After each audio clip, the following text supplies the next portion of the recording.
Welcome to another episode of the Above the Business podcast. My name is Bradley Hamney, your host. On today's episode, we have Jackie Grice. I have a question. Have you ever had a moment where maybe you struggle in your business or just maybe even in your personal life about what is my purpose? We always talk about, or I always think about on this podcast, looking at business and entrepreneurship from every potential possible lens there is. And I don't recall that we've actually had one where we've talked about the importance of purpose. Well, we do that in this episode. Without further ado, here's my conversation with Jackie Grice. Jackie, welcome to the Above the Business podcast. Hi, thank you. I am so excited to be here with you guys. Excited to have you with us. Well, we love to start with background and origin story. I love hearing how people kind of got to where they are today. So why don't you take us back wherever you feel like is appropriate and bring us to present day? Yeah, well, I am a product of entrepreneurs. My parents owned an upholstery business. So my father had the shop in the back of our house, literally. So I grew up around people doing business since I was, born, and that's what I saw. He also worked a full-time job. My mother worked with him full-time in the business, but I really just grew to love it. I love the fact that, you know, they were able to take, my father had a limited salary, but he was able to have his own business, and that gave him a lot of freedom, and a lot of freedom for our family. And it was just good to see how they did taxes. And we're talking, you know, uh, 50 years ago, how I saw how they would do their books and their taxes, and they would take all of these receipts and they would take them to the person that did the taxes. And I just remember just being so excited about that whole life, that just really made my heart sing. So got started, ended up fast forward, went to school for engineering, and just loved the idea of working with my hands, just making things, because I really grew up around that as an upholstery. My father was an upholsterer, so I really saw how he could take, things that were broken and torn and just turn it into something beautiful. So that love of creating something, that innovative part of me, just it sparked. So went there, finished that, ended up getting married. And, my husband wanted to start a business in transportation. And that's sort of how we got started. I worked a 9 to 5 for Hewlett Packard for many years as a contractor, and was helping my husband on the side. But that love of business just, it was very difficult to stay in that 9 to 5 space. And, I told him, I was like, look, if I'm going to do this thing with you, then I have to just go all in. So that's pretty much how it all started. Yeah. That's great. That's fantastic. So tell me, what is your title of a certified purpose coach and business strategist? Now, business strategist, I certainly get that, but we've had, I mean, we're pushing close to 400 episodes, which is hard to believe, actually.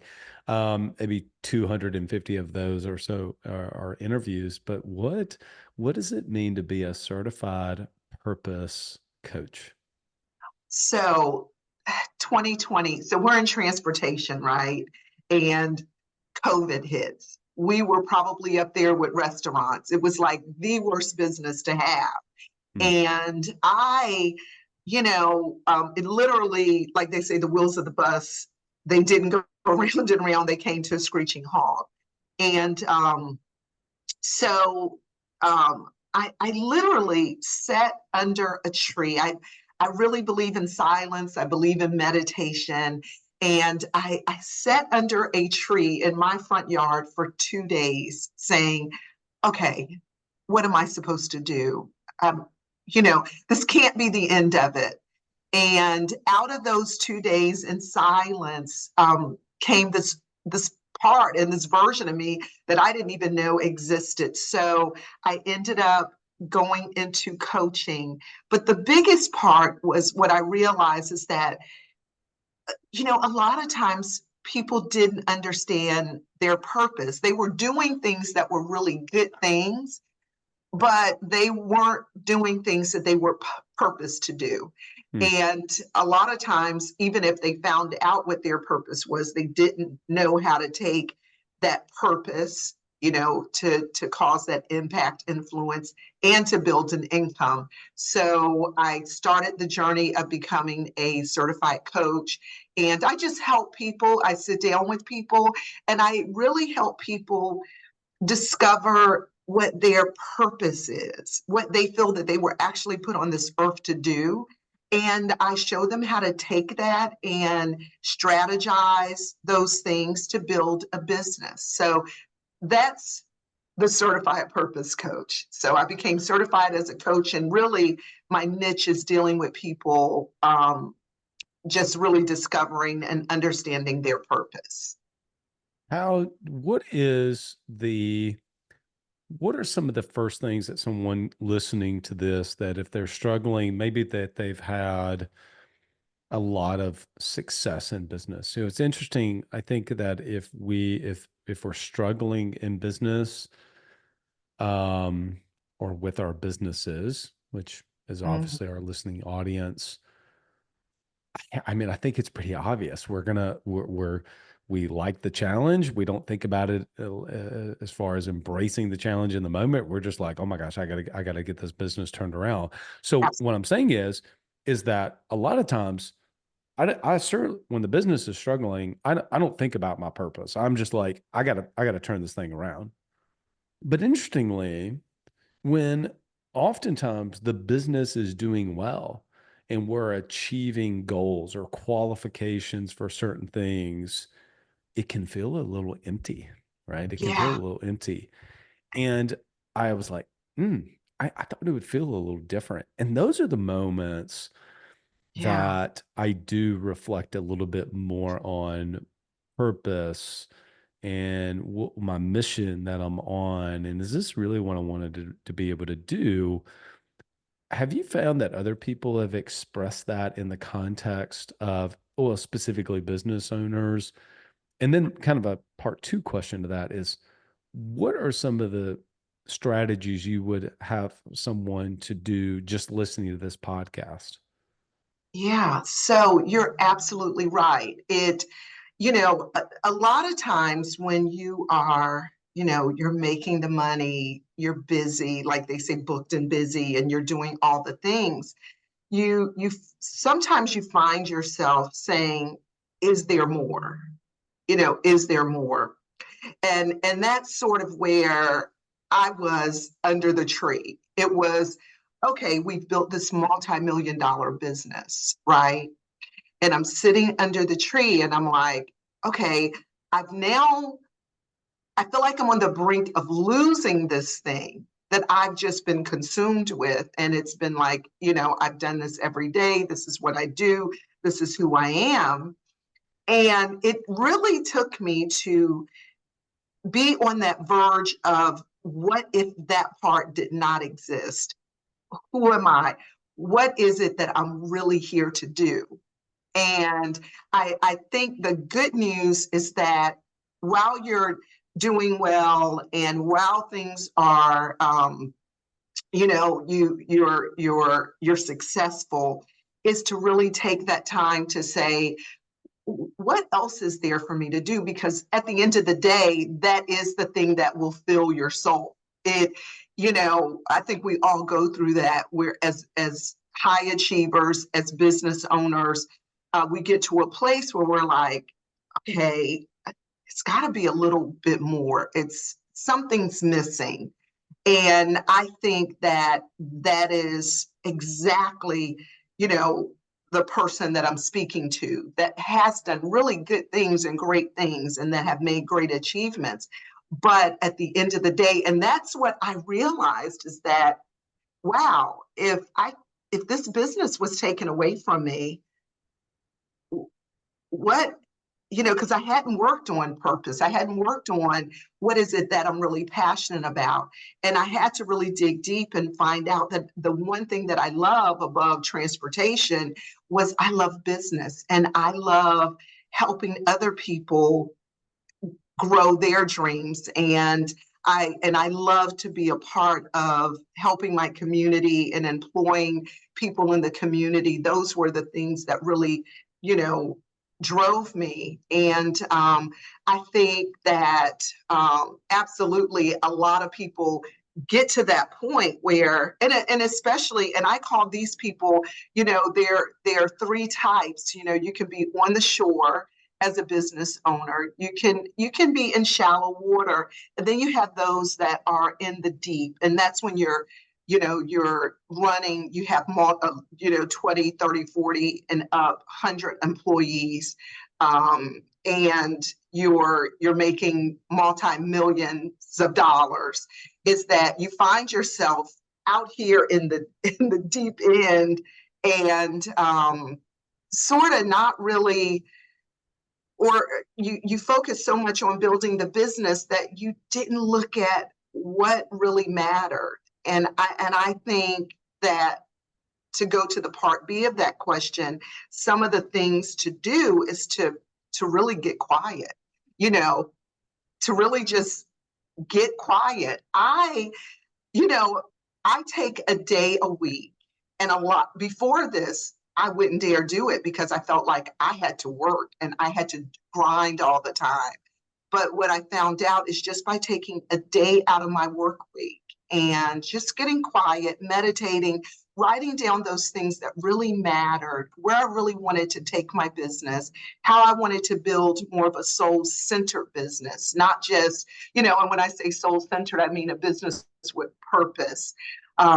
Those were some of the things that I think are so valuable to do, as a person that's sitting at that point where, they're doing great things, they're making lots of money, but they still feel like there's something missing. There's a concept that we share with our members called the perfect repeatable week. So it's designing their week in a way based on their energy rhythms, not just on time management. And so there's several different elements that go into a PRW, but let's just say one of them is the value of thinking time. And ironically, we just went over this with our members this week. We were talking about this. And for so many of them, two things came up. We advocate 60 minutes once a week. And they were sharing with us, man, it's hard for me to find the 60 minutes. So let alone a day. Like, forget that. Okay. There's no way I'm finding it a day. It was hard for them to find 60 minutes. Now, that being said, that's actually not my question. Although I think a lot of people can relate to that. I think one of the things that they struggled with more than anything was that the fact that it was an appointment with themselves, it was easy to break. And so it's sure, if, like, for instance, we have this podcast. Well, if I said I was going to do a solo podcast today at 11 o'clock, well, I would hope that I would commit to it. But the reality is I'll get around to it in just a little bit, as long as I get it done today. And I think that becomes where I can hear one thing of, like, the discipline of getting quiet. But until I have a forcing function on me, that's how I think about it. If you're in engineering, I'm sure that's maybe terminology that you all use. But if I have a forcing function on me, then I'll do it.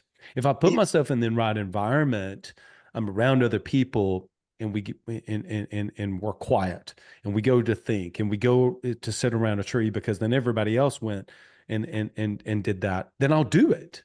Right. I mean, we'll do that sort of thing. I mean, we've got a retreat coming up with some of our members coming up, and we're going to be in Missouri, and we're going to do some exercises, and I'm going to encourage people or invite people. I'm not going to make them. I'm going to invite people to go and do some of these things, right? Maybe not on finding their purpose, but on stuff around their business. And so my point is like, they're going to do it, but like, how do we then? This is a really long lead up to this question, but I think it's important to give context, is that How do we keep the commitment of like getting quiet, even if it's an hour a week? I can't do like I couldn't do a day a week, Yeah, but even getting quiet for an hour a week and doing some reflection and thinking, and maybe not even thinking about the business, but just even just reflection on, what is it I'm here to do and the impact I want to yeah. make and my purpose. How do we keep that commitment?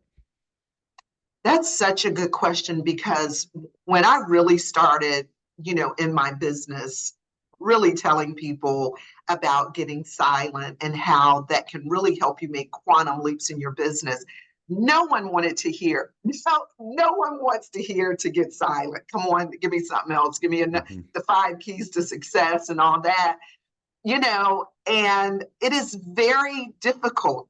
Even myself, it's difficult, and I always talk about, okay, we have 168 hours in a week. We can find, even that hour, and I will tell you that is a stretch, an hour, than to try to push people to a day. But I sort of say you can't afford not to, because I know how it literally changed my business, how it changed my life by taking 2 days. I'd never done it before. And literally, when I did it, it was like, you can't undo what you did. And it's like you want to tell everybody, hey guys, there is something to this thing. And that's sort of how I do it. And sometimes I really have to force myself to take that time to be silent, to be quiet, to listen, to meditate, even strategizing on my business, and to be, but I'm at the point where I feel like I can't afford not to do it. And I think it is one of those things, I talk about these things called sacred rituals, and they're just things that you just have to do. Like, in order for my business to be successful, and to be successful not only at business but in life, these are just some things I have to do. And, just like you may say, I'm never going to miss one of my kids' baseball games or something like that. You just make it up in your mind. I have to do this because this is part of what I feel a good parent should do. And so that's sort of the thing with myself, is saying, if I am going to be a healthy leader for my organization, if I am going to be the visionary for my organization, that I literally, I have to incorporate some time to just, get out of my head, get out of the dings of the phone and the emails and all the things, and really to be introspective. So You have a strategy called the 5-second rule. Tell us what that is and why that's something we should consider implementing. yeah, so that's something that I learned from Mel Robbins. We all know her; she's great, and she did this thing she called the 5 second rule, and it's literally counting backwards, 5, 4, 3, 2, 1, and making a commitment to just do something, whether that is to get up, whether before you say something, before you react, you sort of just, and it causes your mind, your brain, to just slow down. It causes you to think a little bit more logically, and it's very simple. It's basically, before you make a major decision, before you say something that could be controversial, before you, a lot of times I'll do it when there's something that, say silence. I don't want to, I'm like, I don't really feel like doing it. And it's just saying 5, 4, 3, 2, 1. And I just do it. It's it's weird, but it does work. It Hmm. does, if, and she used this when she was going through a really depressed state and wasn't able to get out of bed, and she literally used that to get herself up. And yeah, so Awesome. That's great. yeah. Well, Jackie, if people want to reach out to you and connect with you and for you to help them in finding their purpose in life and in their business, where's the best place people can connect with you? Yeah, so I'm on Instagram, I'm on Facebook, but it is under Jackie B. My last name is Grice, and I always say it's like rice with the G in front because it's so Jackie B. Grice on Instagram and and Jacqueline Slade Grice on Facebook. I also have a platform called Launching Deeper, and it's just motivational things on that page. But launchingdeeper.com is my web address, and people that want to connect can just go in that little part that says, "Hey, I want to connect. I want to learn more." And those are great ways to find me. So Awesome. Where, if people wanted to be able to dive deeper, the web address is probably the best place to be able to go. absolutely. Okay. The launchingdeeper.com, and then that way they can set up an appointment, do a discovery call, all of those things. Awesome. Well, the last question is the name of our podcast is Above the Business. What is working above the business? How does that relate? What does that mean to you? Yeah, that means to really set your business up and strategize your business. So, like we talked about the myth that you're not working in the business, but you're working on, but above is even that step above. And it is about when I say when I'm thinking um, above the business, it is really elevating yourself as a leader so that you can, as a leader, show up as healthy and as centered as possible. Because in order to grow and scale a business, so much of that depends on the leader. And we didn't get to really talk about hypersensitivity a whole lot, but hopefully, if I'm invited to come back again, we can dive a little deeper into that. But just to be a measured leader and a healthy leader, to me, that is how you start to be above and just make great decisions for your organization and the people that are in the organization as well. Love that.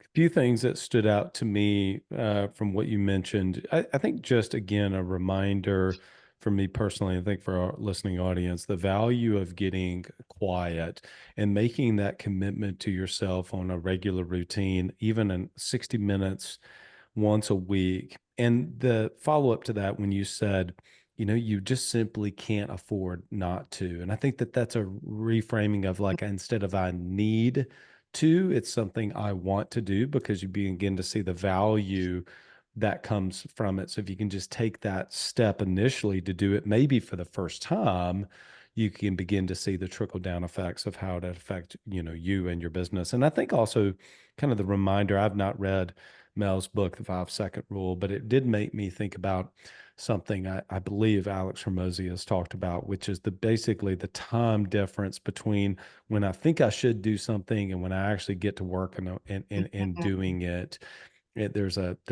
Something that I've had on my list for a couple weeks, and it's amazing the excuses and the other things I've kind of had that if I just focused in and got it done, it would have taken me maybe maybe not 30 seconds, 30 minutes to an hour Yeah. or so. And I procrastinated on it. So it was such a good reminder for me. And ironically, even before this, I made tangible progress early this morning. I spent about 15 minutes and then I kicked myself for about five, thinking, why did I wait so long to just do this? Because I could have just got it done. So those were some of my big takeaways. Jackie, thank you so much for coming on the podcast. Thank you. Thank you for inviting me. Appreciate it. Here, I want to give a shout out to our podcast sponsors, Coach P Consulting, Autopilot Recruiting, Today App Pro, and Club Capital. If you're an insurance agency owner and you really want to continue to grow and develop yourself and even your team, there's none better than Coach P. Go to coachpconsulting.com. They're going to let you behind the curtain, almost like the Wizard of Oz. You actually kind of get to peek behind the curtain. Plus, you'll be in a community of other business owners, and your team will be around a community of other team members looking to learn and develop themselves, as well as being in a community of people who are going to be supportive in their journey. Go to coachpconsulting.com. I'm just kind of looking at my screen here, and there's so many different software, tech stack. You may not have thought about that before, but what is your tech stack? If it's just Google Sheets or Excel sheets, there are some things that you can use to be a lot better to help you to be more efficient. If you're more efficient, you can get more out of the things that you put in, get more out of your inputs. And that includes being able to sell more, grow your business, and be more profitable. One of the tech stacks that I'll encourage you to take a look at is Today App. Go to todayappro.com, todayappro.com. I mentioned earlier about profitability. We're getting towards the end of the year in 2024. If you can believe it, how's your year going? Has it been a great year revenue wise, but maybe profit's not where you want it to be? Maybe profit's good, revenue's good, but maybe you haven't felt as the business owner that your personal income has gone out. If you work with Club Capital, they can help you to put together a game plan to finish out the year, but also to be able to look at 2025 so you can be more, have more revenue, be more profitable, and take home more money. Go to club.capital. One of the biggest assets that we all have in our business is our team. If you want to work with a company that's going to help you to be able to build a bench, there's absolutely not a better recruiting company out there, is Autopilot Recruiting. Go to autopilotrecruiting.com, autopilotrecruiting.com. That part, whenever you got to go through screen resumes, review all the resumes, call them initially, set up the initial phone screen, all that stuff. Man, they are fantastic. The number of incredible reviews that I personally have heard from business owners in our community that work with autopilot recruiting is absolutely stunning. Go to autopilotrecruiting.com, autopilotrecruiting.com. All right, everyone. Till next episode, lead well.